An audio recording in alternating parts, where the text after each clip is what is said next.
Hello, welcome to Kuching in Malaysia. Today I'm going to share with you why I love staying in Kuching as a remote worker. I've wanted to come to Borneo Island for a few years now, but I've always been put off because islands are notoriously bad for internet. And for this lifestyle that I lead, I need to be able to work online. And bad internet means that I can't get work done, and that just doesn't go down well with the clients that I'm working with. So I decided to come here for 2 weeks and stay in a hotel. I thought, if anything, a hotel should have good internet. And it did, to be completely fair. I had really good internet, I had a quiet room, and I absolutely loved staying there. Originally I was only going to stay there for a week, but I stayed for 2. The good thing about coming to Malaysia is that you have a number of mobile providers. You've got Celcom, you've got Digi, Maxis, Umobile, and all of those you can buy local SIM cards and put them in your unlocked phone, or if like me you've got one of those little MiFi units, you can put a SIM card in there as well. And that means you've got a backup should the internet in your accommodation go down. And I've not had a problem. I've used Maxis, I've used Umobile, and they've all given me 4G internet and really good speeds. Another good thing about Kuching is that it's got a growing coffee scene. There are a number of small independent coffee houses which I love. They've all got really good internet, comfortable seating, even some have PowerPoints, which is just amazing when that happens, when you find somewhere that you can connect your laptop to. There's also a number of chains, you know, Starbucks, Gloria Jeans, those kind of thing. You'll find those in Kuching just like you will in any city all over the world. But I do prefer the independent small coffee shops. So as I said, accommodation. For the first 2 weeks I stayed in a hotel and I really enjoyed it there. I loved staying there. But this time I wanted to book an apartment. There isn't as much choice as big cities like Kuala Lumpur, obviously.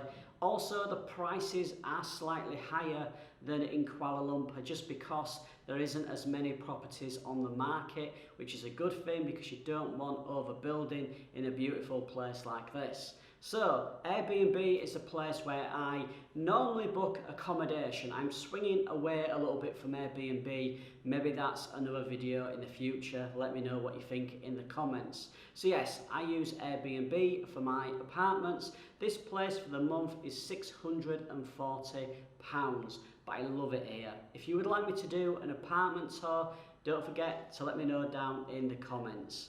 The internet in this accommodation is really good. I've got a download speed of 30 megabytes per second and upload about 20 megabytes per second. So uploading to YouTube is really quick, and that's 4K video that I'm uploading. So really pleased with the internet speed in this apartment. So what are the other reasons why I love coming to Kuching?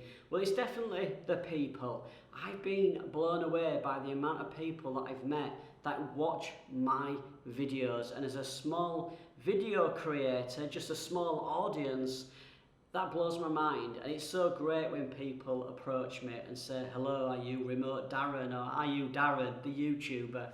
It just feels so good that there's people out there watching my content. So if you do approach me, thank you. And it's been great to meet everybody that I've met. I've probably met about 4 or 5 people as I've been wandering and exploring the city, which is it's just mind-blowing, it really is. But just generally, the people are so friendly. I was filming alongside the waterfront the other day, and there was a group of people interested in what I was doing, and I was telling them I was creating videos on YouTube to promote Kuching, and they were really pleased at that because the locals are really, really passionate about where they are from. And that's just not in Kuching, but that's throughout Malaysia. It blows my mind that just the people are so passionate about where they are from. I wish more nationalities were like that. I wish more people were passionate about where they are from. The next reason why I love Kuching is that it is chilled, it's relaxing, it isn't full of tourists.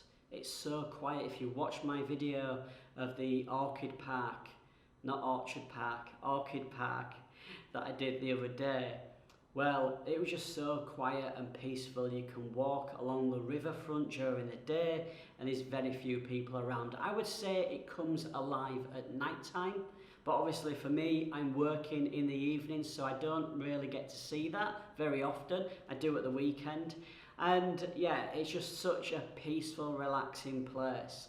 Yesterday, I was sat in the shade alongside the river reading my book, people watching, just so chilled out, really chilled. I love it.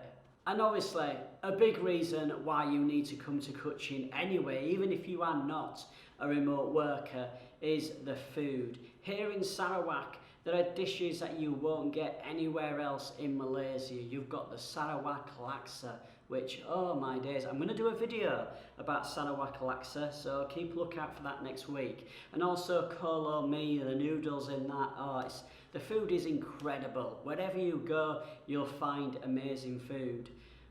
I've not been disappointed. The one thing that I will say is if you want to get a really good bowl of Sarawak laksa, get there in the morning, get there early with the crowds and experience the atmosphere. It is amazing if you get there at like 7:30 in the morning.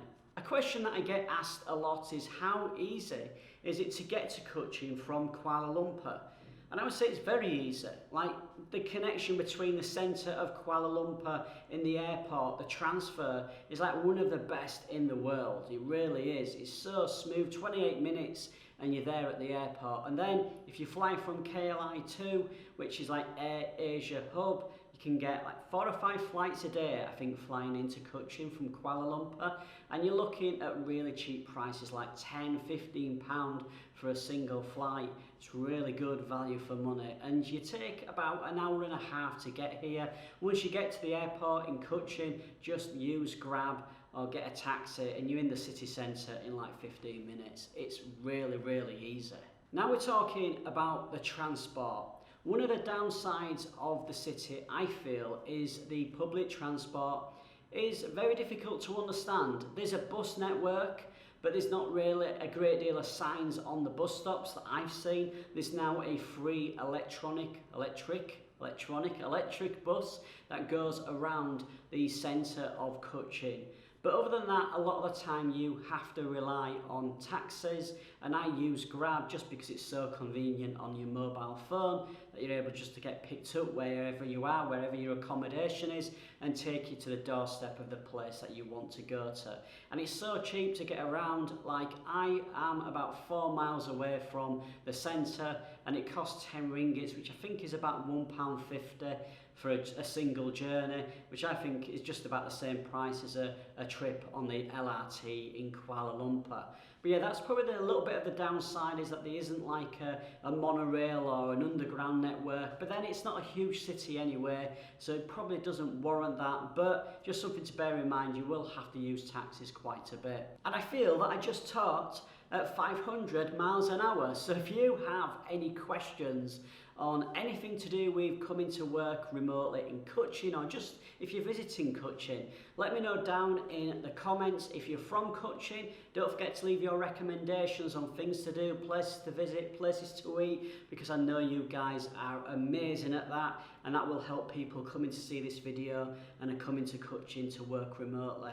Until my next video, which will be very, very soon, take care of yourselves and don't forget to travel safe.